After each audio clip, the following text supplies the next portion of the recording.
En FM Ritmo estamos ya comentando Desde la Esquina del Coco.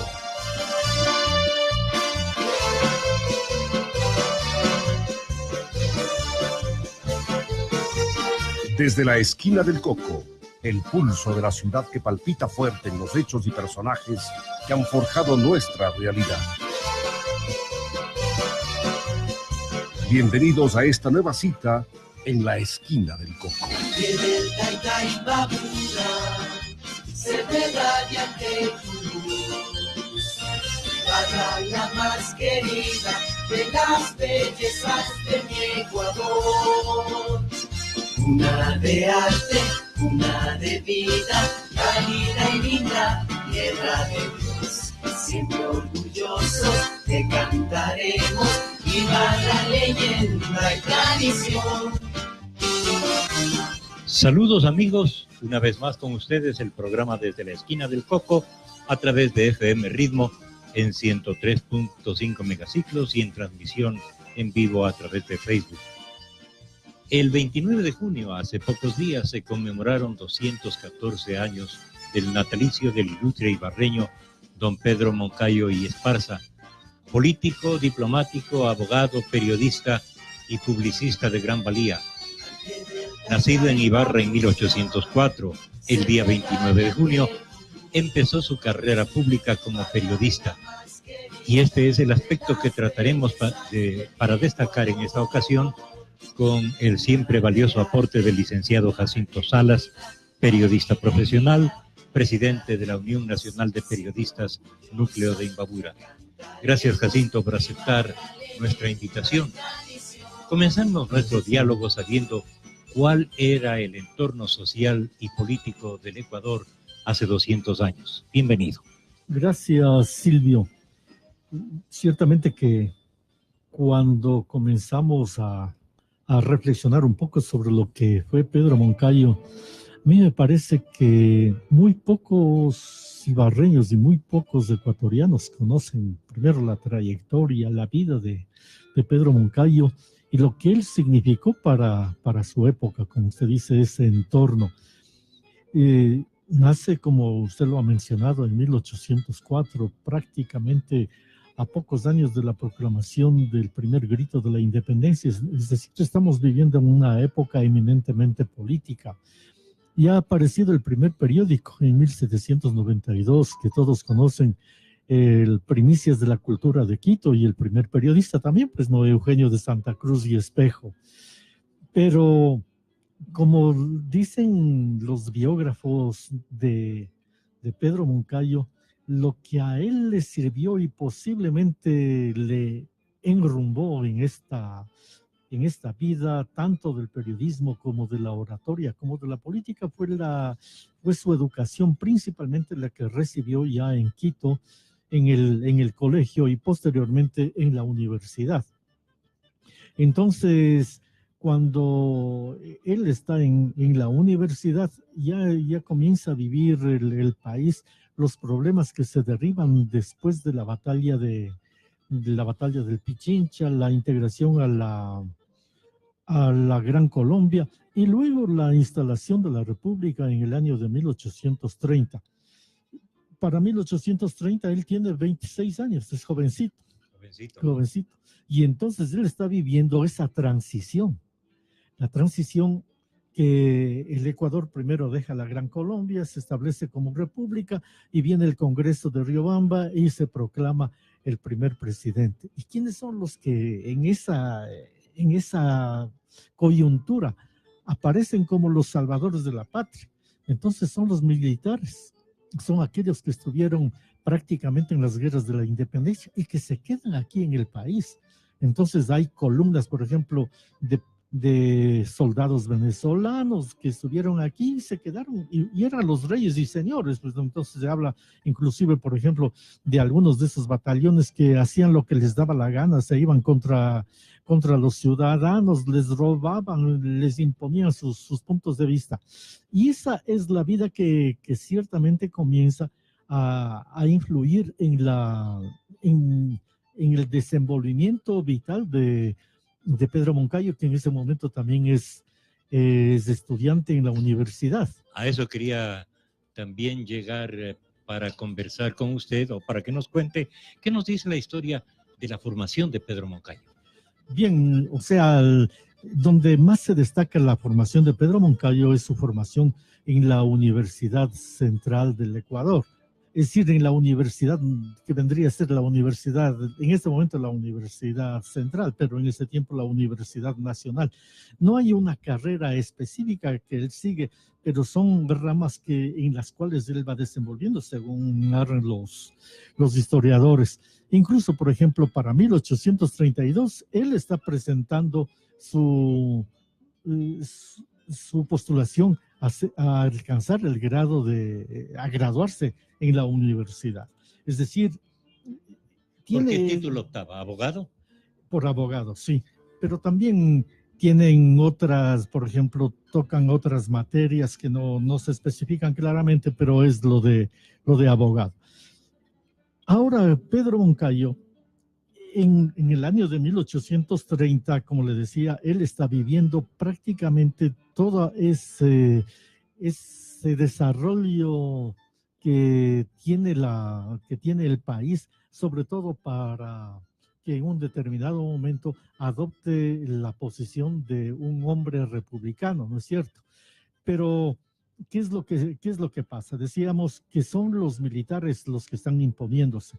Y más todavía habría que recordar, y esto nos dice la historia, que uno de los que se presentó como el adalid, como el líder de lo que sería en este momento la República del Ecuador, es el general Juan José Flores.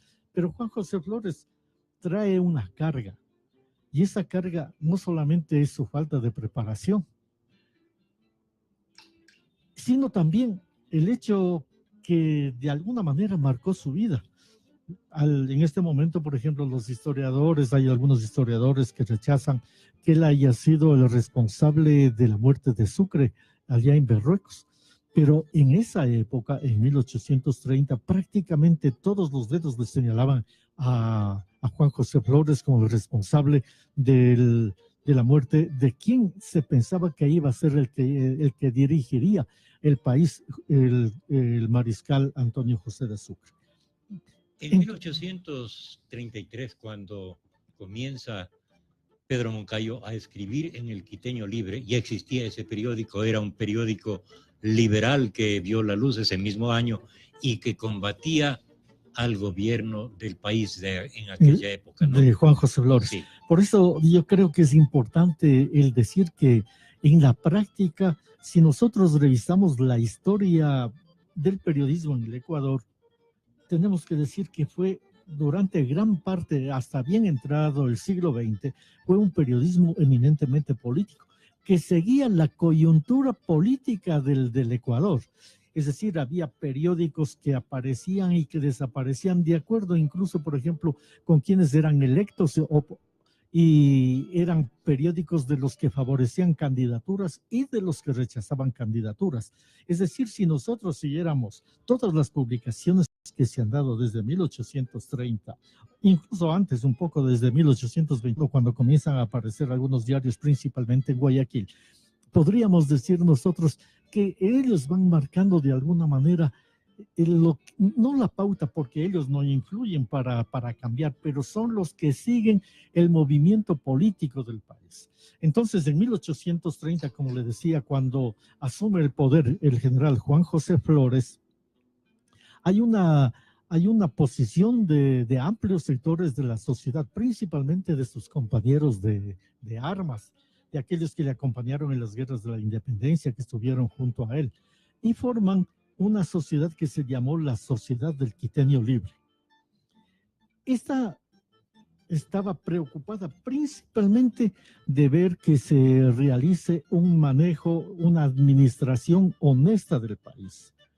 Y entonces ellos, preocupados sobre todo del progreso del Ecuador, se asocian. Entre ellos, por ejemplo, no sé si tengo aquí, hay algunos nombres importantes que nos dirían cuáles eran los miembros del Quiteño Libre. Por ejemplo, dice, uno de los mentalizadores de esta sociedad fue el coronel Francisco Hall. Francisco Hall es un militar inglés que llega a América en el año de 1819 y viene al Ecuador con el mariscal Antonio José de Sucre en el batallón Albión, y juntamente a Sucre participa en algunos combates como los combates de Yaguachi, de Huachi y principalmente en la batalla de Pichincha. Cuando se conforma la sociedad, el Quiteño Libre a partir de 1830, integran, por ejemplo, dice el general Mateu. Hay otro general importantísimo en la historia de la independencia, José María Sáenz, y también personajes civiles como Ignacio Santumbide y José Miguel Murgueito, que era el secretario de la Sociedad del Quiteño Libre.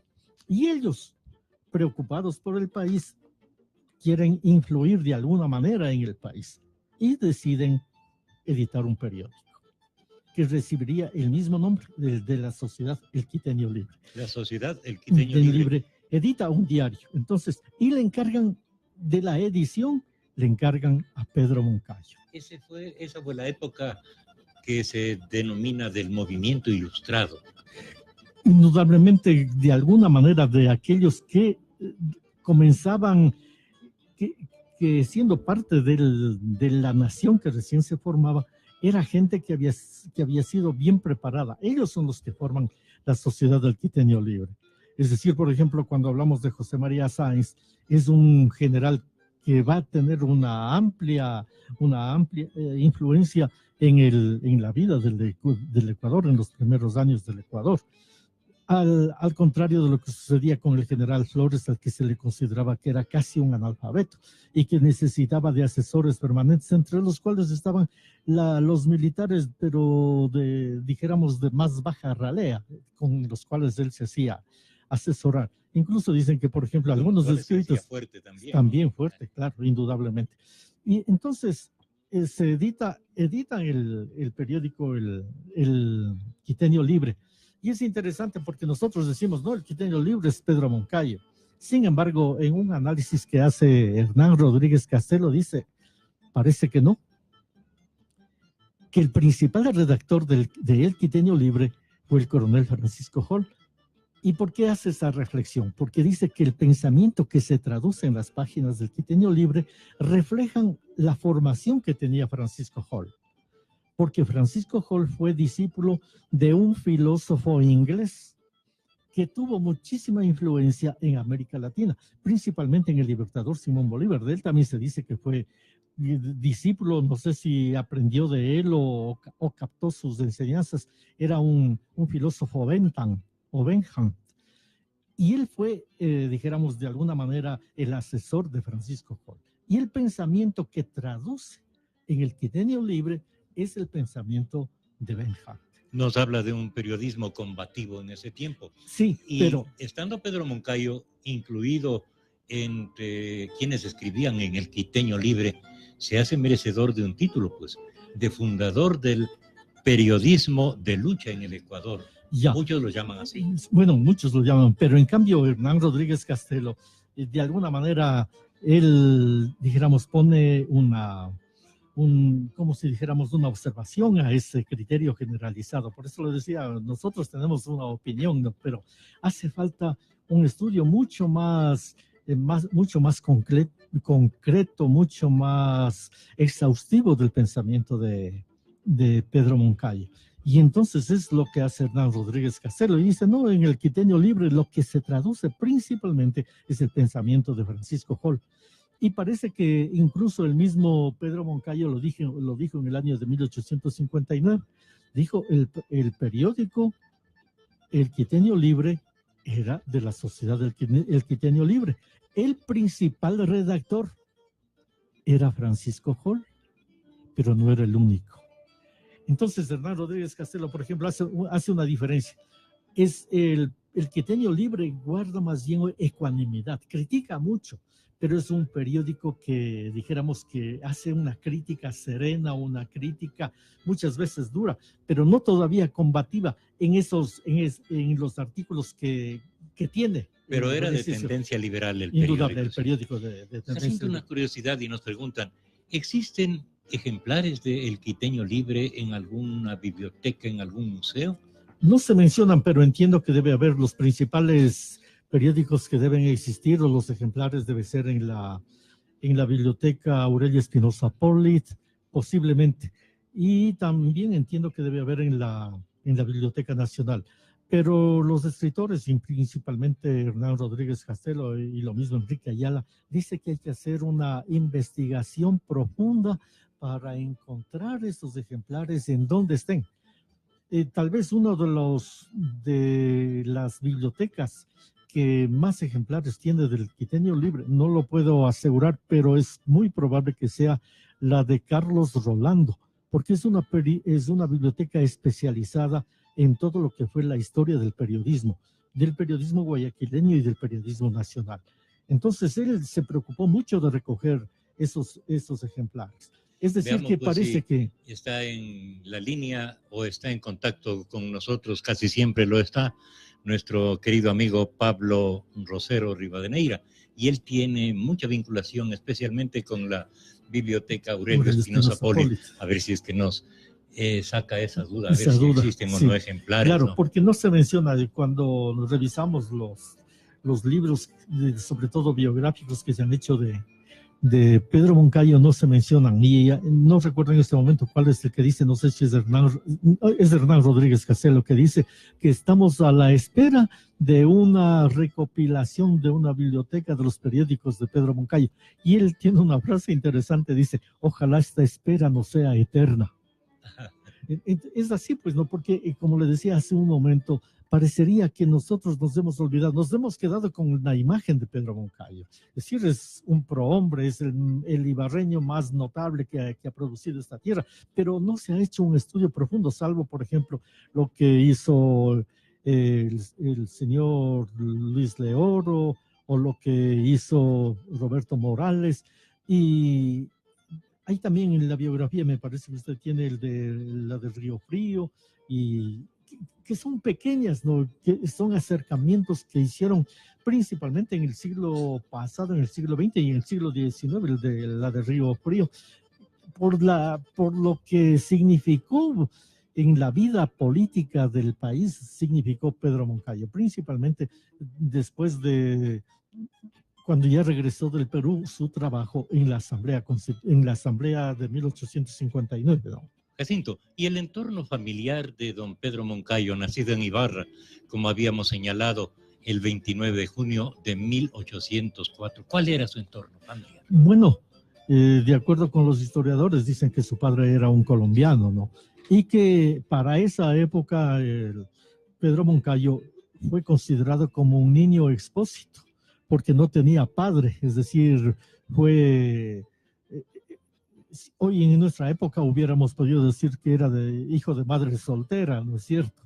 Y eso le marcó de alguna manera en esa sociedad. Habría que remontarse a 1804, lo que significaba en una sociedad como la nuestra, una sociedad cerrada, y en que todos se conocían, pues, ¿no es cierto? Claro. Entonces, imagínese el no conocer al padre, y que le consideren prácticamente como expósito. Eso de alguna manera sí le marcó a Pedro Moncayo, y hay algunos que dicen que su carácter, su retraimiento, que era un hombre introvertido, aun cuando hay otros que dicen que no era así. Carlos Suárez Ventimiglia, en cambio, dice que era muy diferente. Pero al menos en las fotografías que se tienen de Pedro Moncayo, parece que siempre tuvo problemas en ese sentido. Debe ser de ese trasfondo familiar, ¿no? ¿Tuvo hermanos? No se conoce, no lo mencionan, no lo mencionan, ¿no?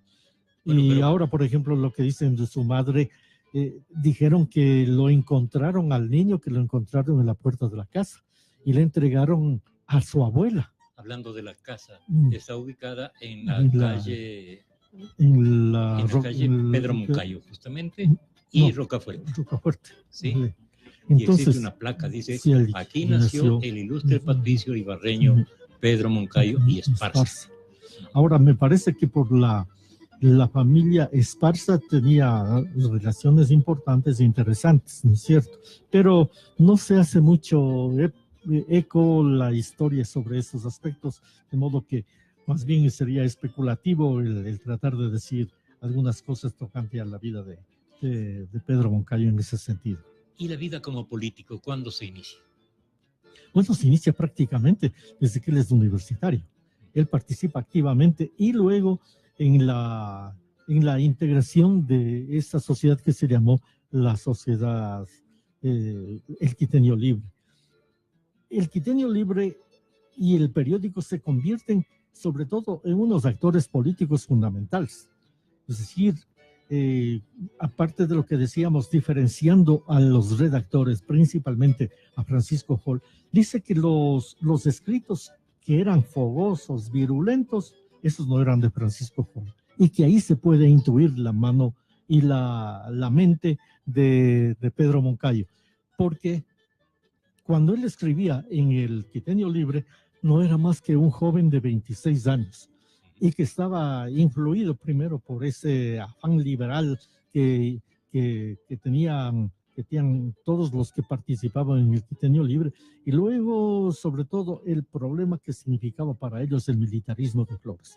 Es por eso que para el año 1833, el Quiteño Libre, solamente de acuerdo con la historia, se editaron 19 números.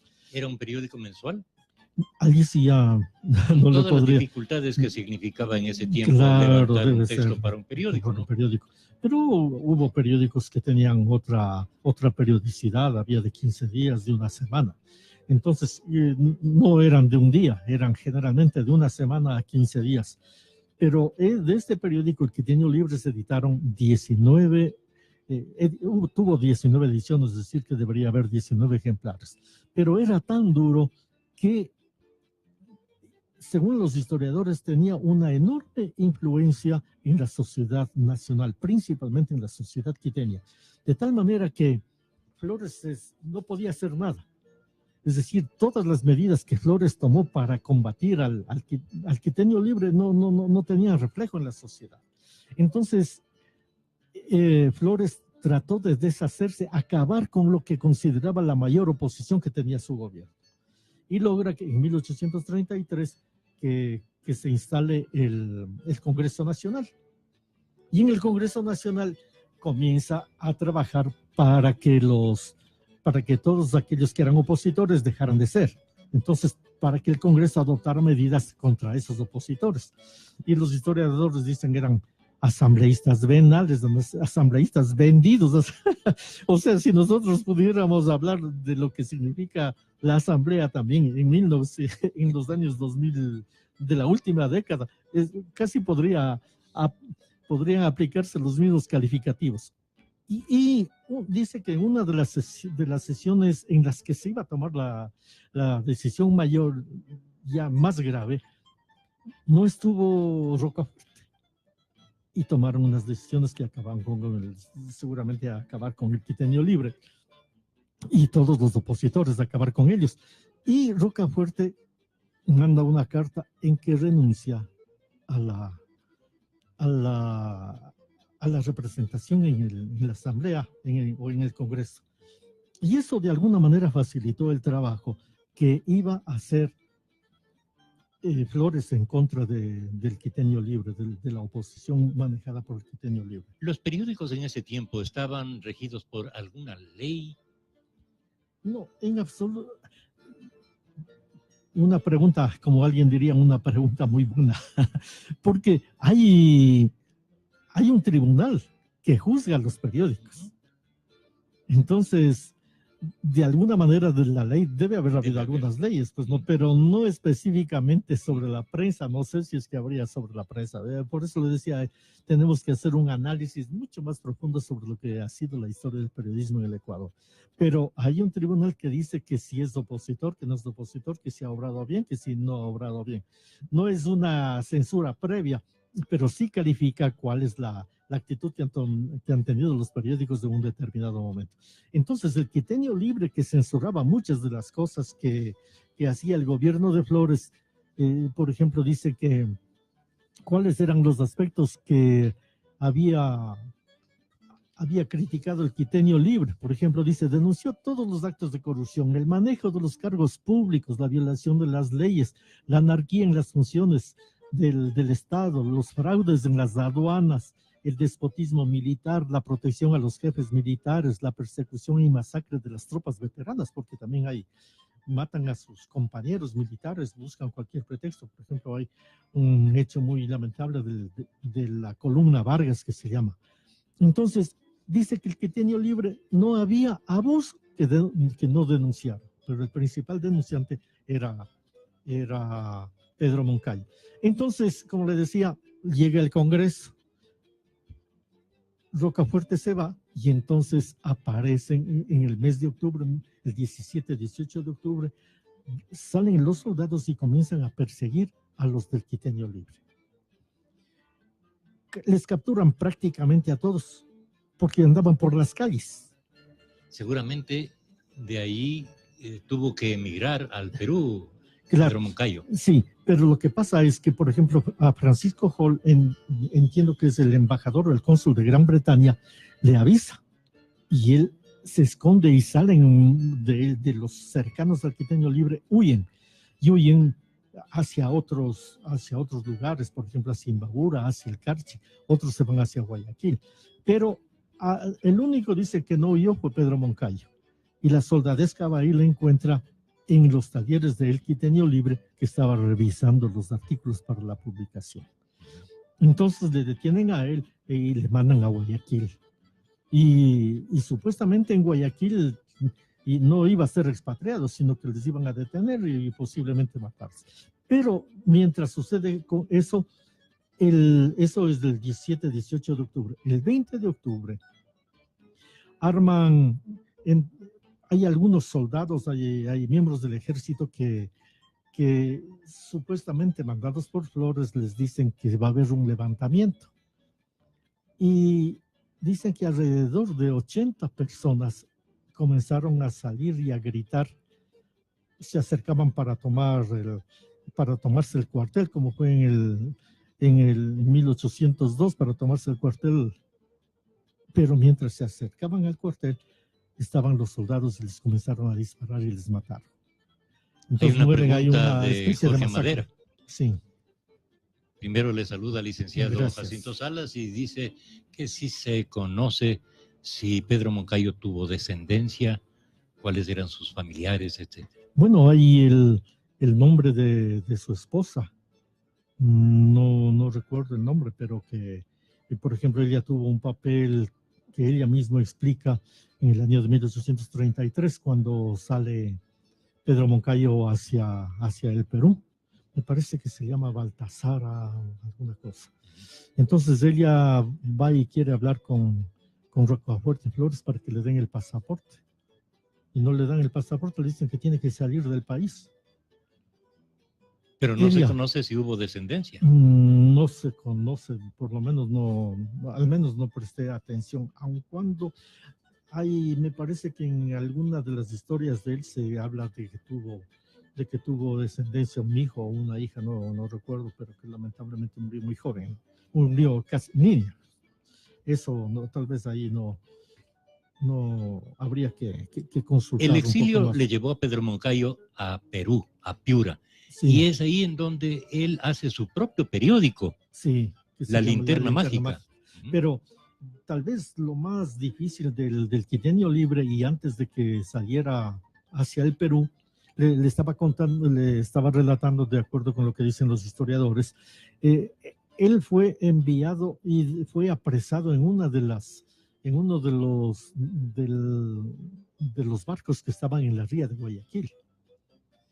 Entonces, se habla de un señor Mena que confabulado quisieron hacer una especie de golpe para reapresarle, dijéramos, a Pedro Moncayo y enviarle nuevamente a Quito, y que posiblemente ahí hubiera muerto.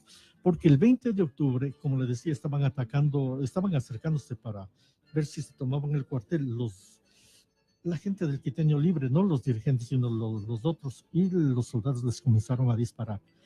Pero cuando murieron esos, les siguieron persiguiendo, y entonces los soldados les cogieron a los dirigentes del Quiteño Libre, entre ellos a Francisco Joly. Dice la historia que cuando amaneció el día 20 de octubre, los quiteños vieron horrorizados algo que nunca habían visto en Quito, pese a todo lo que había pasado en Quito con las muertes y todo lo demás.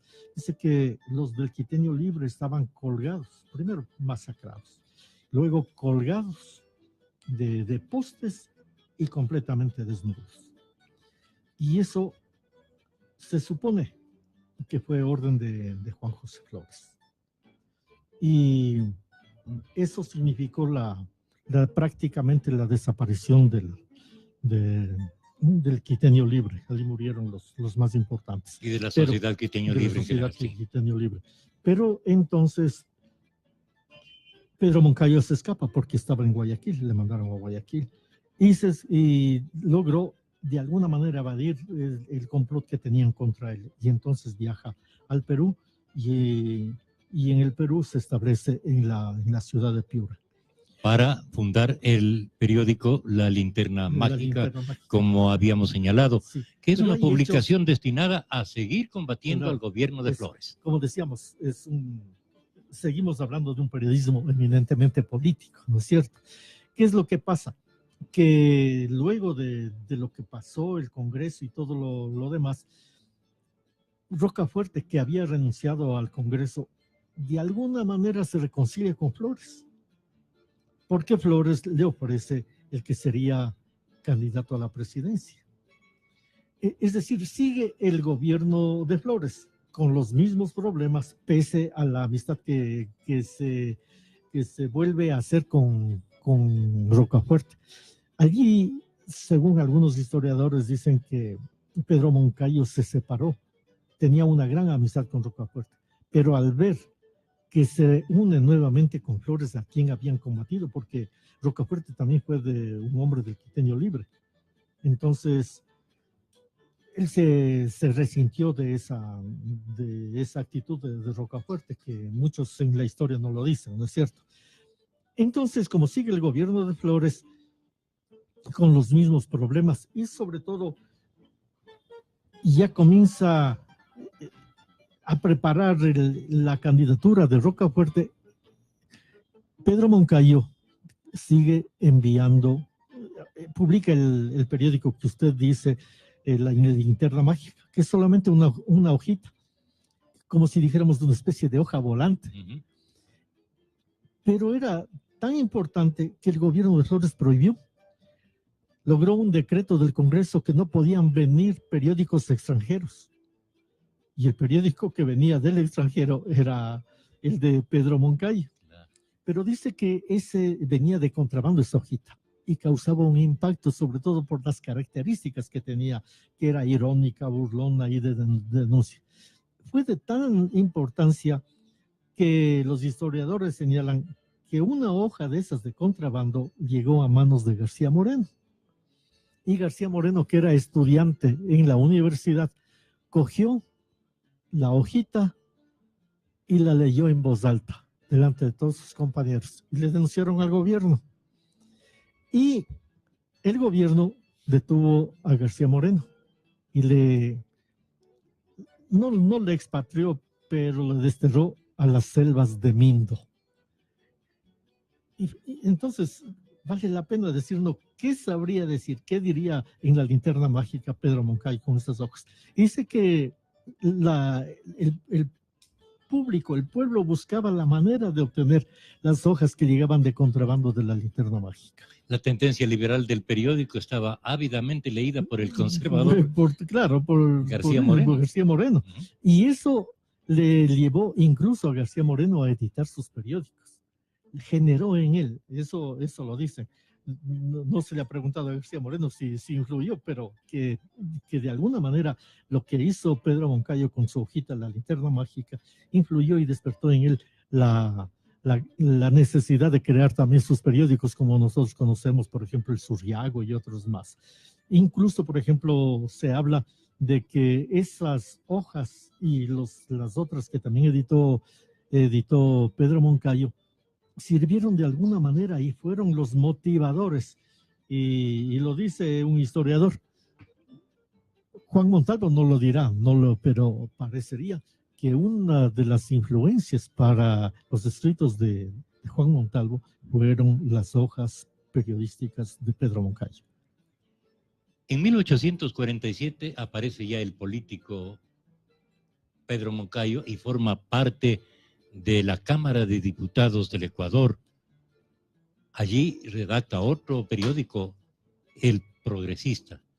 Allí nace ya el político también, ¿no? Indudable, pero no se menciona mucho, dijéramos, eso es lo malo. Parecería que los historiadores más han trabajado sobre aquellos periódicos que tenían un gran influjo y que motivaban a la gente, ¿no? Principalmente la linterna mágica y por la tragedia que aconteció y los inicios de Pedro Moncayo, que fue el Quiteño Libre, porque aparte de eso, ciertamente que tuvo también otros periódicos, pero dice que eran periódicos eventuales, al contrario de lo que fueron el Quiteño Libre, del cual hablamos de 19 ejemplares, y también de alguna manera que tuvo una cierta periodicidad, no sé si regular, pero la linterna mágica, por ejemplo, pero todos son periódicos políticos. Por ejemplo, hay un periódico que se llama Fray Francisco, hay otro, el Padre Tarugo, hay el Rebenque, es decir, son periódicos que coinciden. Estos se editaron principalmente durante la presidencia de Vicente Ramón Roca. Vicente Ramón Roca, Pedro Moncayo y Vicente Rocafuerte son los que de alguna manera quieren reconstituir la democracia, llamémosle así, en el país. Pero lamentablemente Vicente Ramón Roca no fue el hombre del momento. Es decir, de alguna manera él se dejó, hizo un gobierno muy débil, muy flojo, que ciertamente no representó lo que el pueblo quería en esa época. Jacinto, si en 1847 Pedro Moncayo ya formó parte de la Cámara de Diputados, él siguió siendo parte de varios congresos constituyentes del Ecuador y en las convenciones de Cuenca y Guayas especialmente. En este aspecto, ¿Pedro Moncayo fue representante de Imbabura o fue representante nacional? Y era un hombre conocido en todo el país. Pero fue representante de otras provincias. No creo que haya sido, no se menciona de que haya sido representante de Imbabura, sino más bien representante de Pichincha. Y por ejemplo, en 1859 es representante, me parece que también fue representante en algún momento de Cuenca.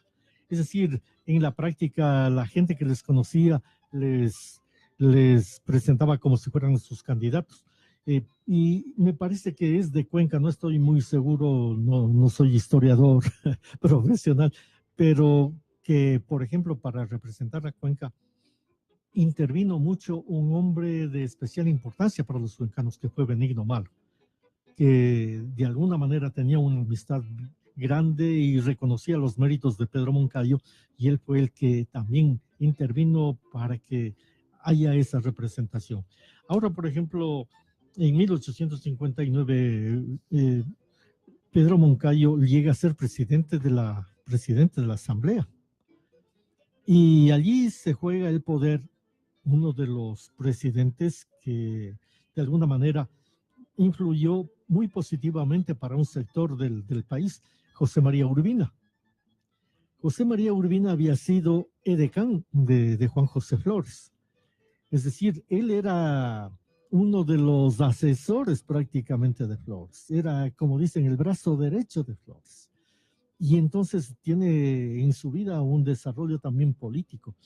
Y cuando viene en 1859 y está se da esta constituyente, le presentan como para ser electo como presidente de la República. No hay que olvidar que José María Urbina fue el que dio ese decreto de la manumisión de los esclavos, y dicen, o se asegura, de que uno de los que influyó notablemente para ese decreto fue Pedro Moncayo. Bien, ahora eso está dentro de la historia, que nos digan los historiadores si es así o no es así, pues no. Un personaje notable. Sí. Saludamos a quienes nos siguen en las redes sociales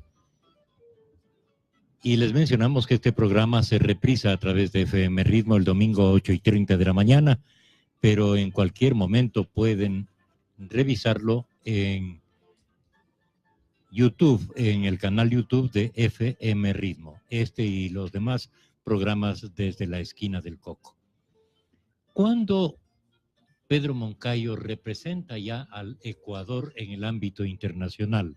La historia nos dice que fue encargado de negocios del Ecuador en Francia, que fue ministro plenipotenciario en el Perú, especialmente encargado de arreglar la cuestión fronteriza entre ambos países. Ahí sí ya nos estamos saliendo un poco del periodismo. Pero vale la pena, claro, dar a conocer que él representó a nuestro país en estas importantes funciones y cargos. Y es lo que de alguna manera y lamentablemente no se ha destacado, ¿no? ¿Cuál fue el papel que desempeñó Pedro Moncayo, sobre todo en estas representaciones? Como le decía, por ejemplo, hay quienes señalan del decreto de manumisión de los esclavos que él hubiera sido tal vez el coautor o el autor principal y el que redactó. Y así hay otros aspectos, ¿no? Porque el hecho de haber vivido en el Perú le granjeó la amistad de algunos sectores del Perú. Incluso, por ejemplo, señalan los historiadores que fue redactor de 2 periódicos que se editaban en Lima.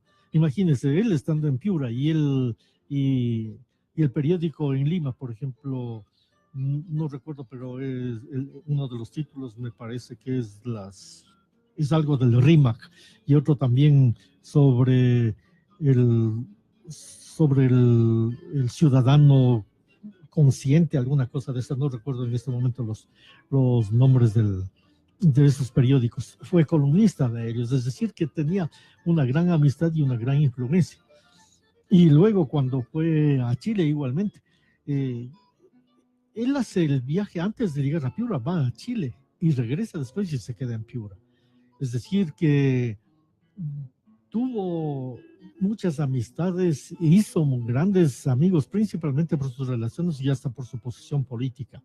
Ahora, en la representación internacional, no debemos olvidar que muchos conciudadanos, incluso, por ejemplo, representaron a otros países. Por ejemplo, esa fue la situación de Rocafuerte. Pero no hay, dijéramos, al menos en la historia de que se ha dicho o que se ha mencionado de Pedro Moncayo, el papel preponderante que cumplió en esas funciones. Es decir, está parte de la historia, es parte de su vida política, está en el haber representado el país y haber jugado estos papeles, estos encargos, pero no se señala cuáles fueron los resultados de esas gestiones.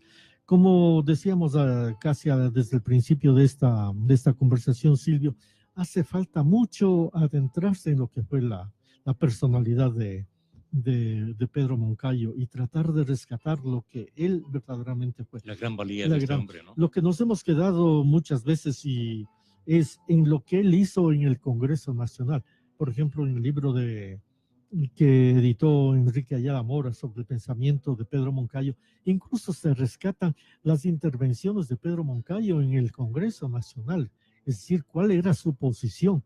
Es decir, tenemos ya la versión que no eran en ese tiempo magnetofónicas, sino Claro. escritas de las versiones, para conocer lo que es el pensamiento, sobre todo liberal, el pensamiento crítico, el pensamiento en un momento dado constitucional de defensa de la Constitución, de los valores, de las libertades que tenía Pedro Moncayo. Llegó a ser presidente de la Convención Nacional en 1852, en la que colaboró en la redacción de la nueva Constitución de tinte marcadamente liberal. Al final de la convención fue elegido presidente Urbina, quien nombró a Pedro Moncayo, como usted lo señaló, ministro plenipotenciario en la ciudad de París, Francia. Esto nos señala Silvio Miguel Morán desde Chicago, en donde está soportando una temperatura de 40 grados centígrados y que envía un cordial saludo a Jacinto. Muy amable, gracias. Y qué bien que esté interesado también en estos aspectos. Así es, sí. Bueno, mucha gente está siguiéndonos en las redes sociales y naturalmente opinan también a través de las mismas.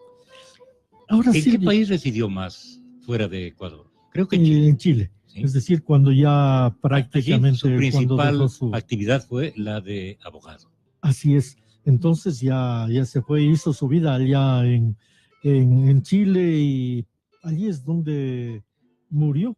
Pero igualmente hizo grandes amigos, grandes amistades, sobre todo entre las entidades que tenían que ver con el manejo de las leyes, y más todavía fue un hombre que se acercó mucho a lo que era la Constitución de Chile. Hay quienes mencionan y señalan de que gran parte de esa visión constitucional que trajo y que aplicó al Ecuador cuando él fue congresista, fue nacido precisamente de esas amistades que él tuvo en la República de Chile, en donde había grandes juristas que estaban trabajando por la constitucionalidad de su país. No hay que olvidar igualmente que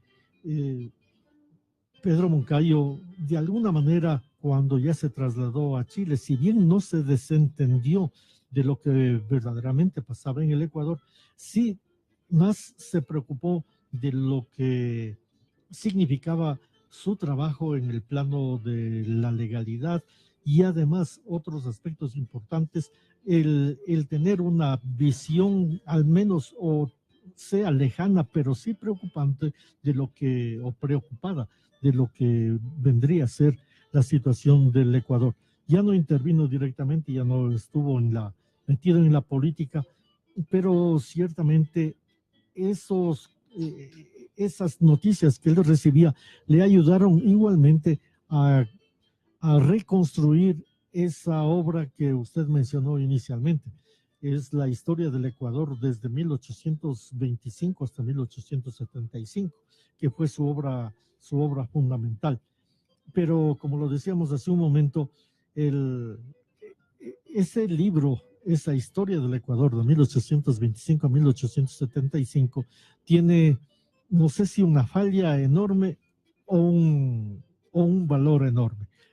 Siempre se la ha considerado, incluso por ejemplo por algunos historiadores, de que es una obra valiosa. Pero hay quienes critican, dicen, porque se hizo en la práctica, se hizo solamente con base en la memoria que tenía Pedro Moncayo de los hechos que él vivió y que él relató.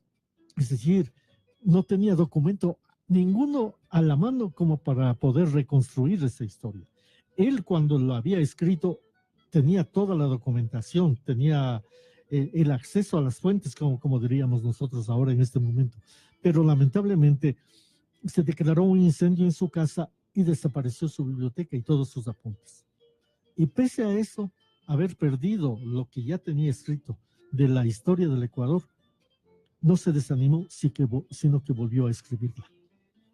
Y ahí está el gran mérito de Pedro Extraordinario, Moncayo, ¿no? Sí.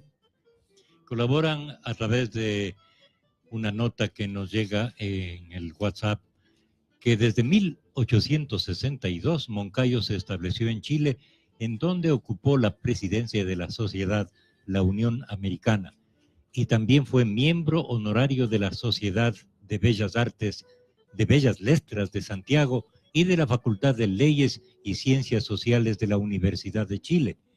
Desde allí envió 1000 volúmenes de su biblioteca personal para ayudar a fundar la Biblioteca Pública de Ibarra.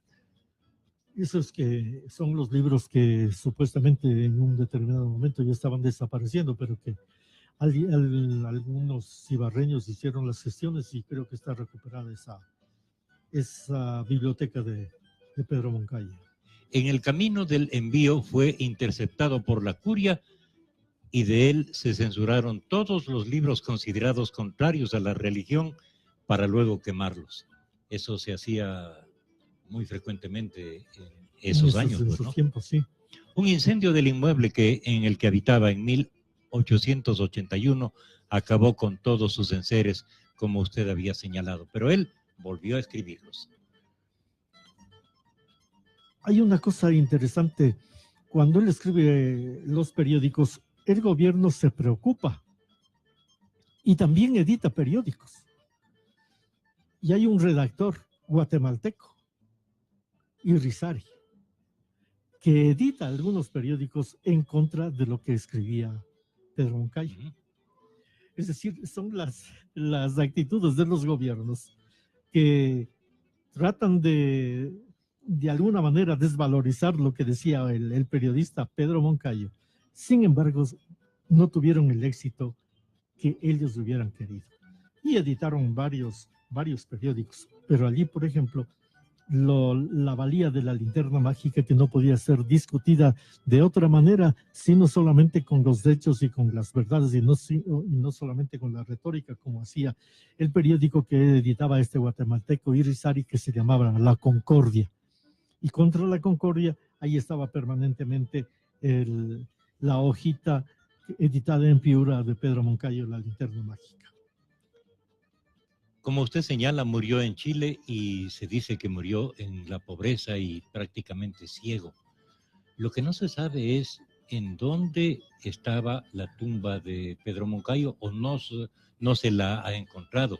Ha habido muchas delegaciones que han ido a buscar. Sí, de la que yo recuerdo que se ha mencionado permanentemente es la del doctor Joaquín Sandoval, que supuestamente él fue allá y le indicaron en dónde debía haber estado, pero que cuando él fue, le dijeron que los restos habían sido depositados en un osario y que no habían pagado alguna cuestión de esas. Pero como usted lo acaba de mencionar, sobre todo el hecho de que Pedro Moncayo no se haya olvidado de Ibarra, pese a haber estado desde 1862, como dice su colaborador,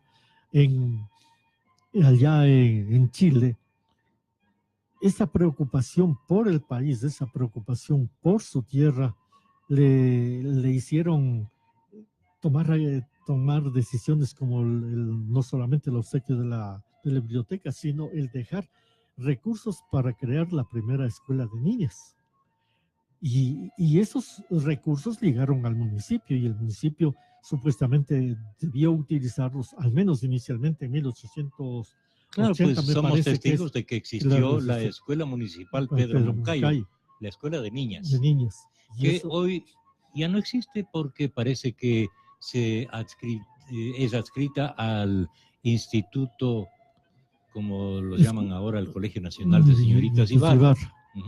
Entonces, pero él envía y en su testamento está eso. Imagínese que un hombre que ya, como lo mencionó, perdió totalmente la vista, y dicen los historiadores que ese fue su mayor preocupación y su martirio de alguna manera, el haber perdido la vista, porque él no podía, era un escritor, en ese tiempo no había otra forma de defenderse sino escribir sino viendo, pues no es cierto. Claro. Entonces no había todavía máquinas electrónicas ni máquinas de escribir como para poder aprender mecánicamente. Eso fue de alguna manera uno de los problemas de Pedro Moncayo.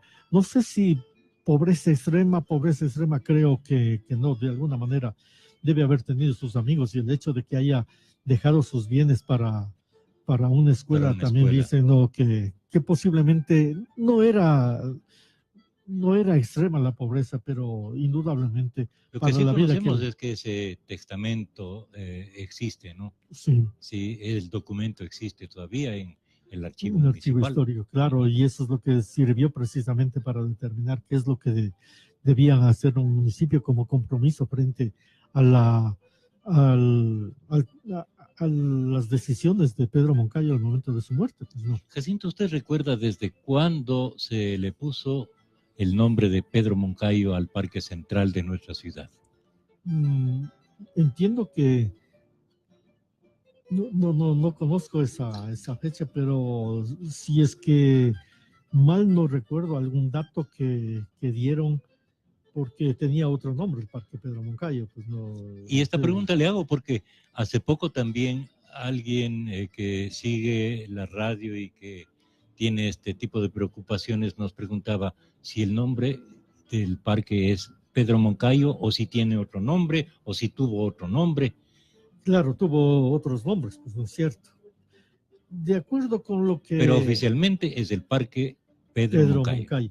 Me parece que es con ocasión del, no sé si el segundo centenario, el centenario de la muerte, alguna cosa de esas desde cuando le adoptaron, no sé.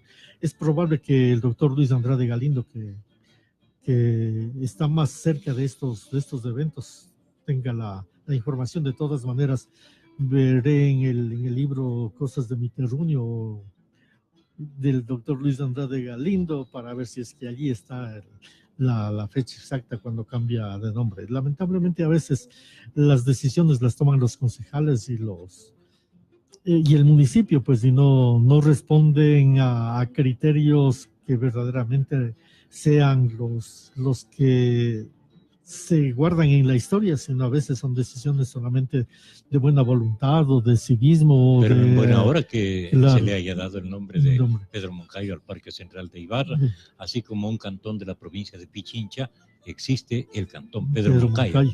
Así es. Eso es, Silvio. Ahora lo que de alguna manera me parece a mí que de esta conversación sí debería salir es pensar en la necesidad de que haya investigadores que se adentren en el pensamiento y en la obra de Pedro Moncayo, sobre todo en la tarea periodística. Como le decía hace un momento, lo que ciertamente existe son pequeños estudios. A mí me gusta mucho lo que hizo Hernán Rodríguez Castelo.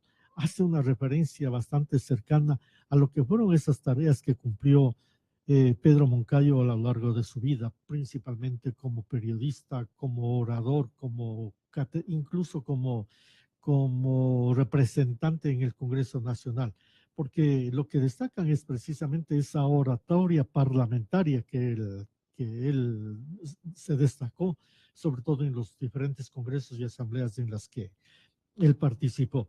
Y como hemos visto también la tarea principal, esa del periodismo, en las hojas y en los periódicos que se publicaron a lo largo de su vida. Y que lamentablemente, como decíamos, si seguimos al mismo Hernán Rodríguez Castelo, que la espera no sea larga para recuperar todas esas publicaciones.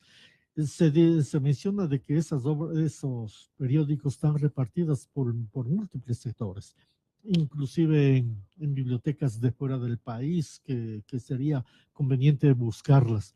Pero parecería que a nadie le ha preocupado eso y nos quedamos simplemente con decir fue un periodista, fue un orador y nada más, ¿no? Pero no se ha profundizado grandemente en lo que debe ser el análisis de ese pensamiento y de cómo influyó en la vida política del país. Pero indudablemente la valía de Pedro Moncayo es enorme. El pensamiento de Pedro Moncayo permanece vivo e ineludible en el tiempo para golpear realidades heredadas que necesitan cambios urgentes en todas las épocas y para enderezar y para poner en el buen camino la institucionalidad del país. Gracias, Jacinto, por traernos la memoria de este gran ibarreño. Gracias a usted, Silvio, porque me ha obligado a revisar un poco la historia. Ojalá hayamos podido contribuir de alguna manera con los con los radioescuchas y dar al menos alguna impresión un poco más cercana a lo que fue Pedro Moncayo, ¿no? Porque ahí le vemos en la estatua, sabemos del Parque Pedro Moncayo y pasamos por Tabacón y decimos del Cantón Pedro Moncayo, pero nada más. A veces no nos identificamos con lo que es Pedro Moncayo. Yo creo que muy pocos ibarreños verdaderamente están cercanos. Y pasamos por la biblioteca Pedro Moncayo y pasamos por la casa donde nació Pedro Moncayo y por la casa de Pedro Moncayo, por la Fundación Pedro Moncayo, la casa en donde nació Pedro Moncayo también. Y ya no podemos pasar por la escuela Pedro Moncayo porque ya no existe, lamentablemente. Pero sí debería haber un compromiso, ojalá. Le contaba a usted de extra micrófonos que hay estudiantes de la Escuela de Comunicación de la Universidad Católica que están adentrándose en lo que es el periodismo ibarreño, el periodismo ibabureño, están haciendo investigaciones. Ojalá dieran un paso más y sobre todo el hacer un análisis de lo que eran esos periódicos, ¿no? Tenemos de la historia del periodismo ibarreño tal vez la única historia casi completa, dijéramos, la de Luis F. Madera, ¿no? Periódicos ibarreños. Después hay un acercamiento que hizo don Roberto Morales, pero no se dice qué mismo eran esos periódicos, pues no es cierto. No solamente nos encargamos o nos preocupamos de decir, estos periódicos los editaron, se editó en tal año, hubo tantos números y el responsable fue ese, y nada más. Pero otra cosa es entrar a un análisis y mirar cómo ese periodismo influyó en la sociedad. Entonces, muchas veces decimos, muy bien, aquí está el escritor, aquí está el comentarista, aquí está el articulista, pero ¿qué hizo? ¿Qué pasó con esos artículos? Así cuando hemos revisado un poco de Pedro Moncayo, decimos, el Quiteño Libre fue de tal fuerza, de tal naturaleza, que no que le obligó, pero que motivó que Flores buscara cómo acabar con esa oposición. Y la acabó con la muerte, a sangre y fuego, por decirlo así. Una de las masacres más graves, como lo decía hace un momento, en que los propios quiteños nunca vieron una crueldad de esa naturaleza, hecha por la soldadesca de Flores. ¿Pero por qué hizo eso? Porque tenía una influencia terrible, y lo de la linterna mágica también, y él sigue peleando. Entonces, nuestros periódicos, la historia, como le decía inicialmente, la historia del periodismo de alguna manera marca la historia política del país, es un resumen de la historia política del país. Y cuando nosotros, si estudiáramos los periódicos de cada época, los cercanos a las elecciones de un candidato o a la caída de un candidato, veríamos que ciertamente reflejan cuáles eran las razones por las que sucedieron esos hechos. Si siguiéramos de cerca un poco más ese periodismo, tuviéramos la historia política del país. Y yo creo que debemos acercarnos a Pedro Moncayo. Lamentablemente no tenemos sino cosas muy cortas de la linterna mágica o del Quiteño Libre. Por ejemplo, hay una página, creo es el número 15, en el que se hace el relato de la violación de una chica. Y ahí relata el drama del padre que presenta una denuncia y que va al juzgado y más bien le acusan a él de haber calumniado a un militar venezolano. Era una chica de 12 años que le había violado a este militar. Y entonces en el Quiteño Libre, en el número 15, publican la historia. Y hay una parte en la que dicen que en el relato, en la crónica que hacen, es que cuando estaban ya en el juicio, le dan la palabra al padre de la chica. Y él dice, no tengo quien me defienda. Pongo a Dios por testigo de que soy inocente. Eran las únicas palabras que dijo. Y dice que cuando él terminó de hablar, hubo una voz que se escuchó en la sala. Y dice, Dios y yo. Había sido Vicente Rocafuerte, que ya era, y por eso, él relata eso porque ya era miembro del Quiteño Libre y relata ese hecho que sucedió en Guayaquil.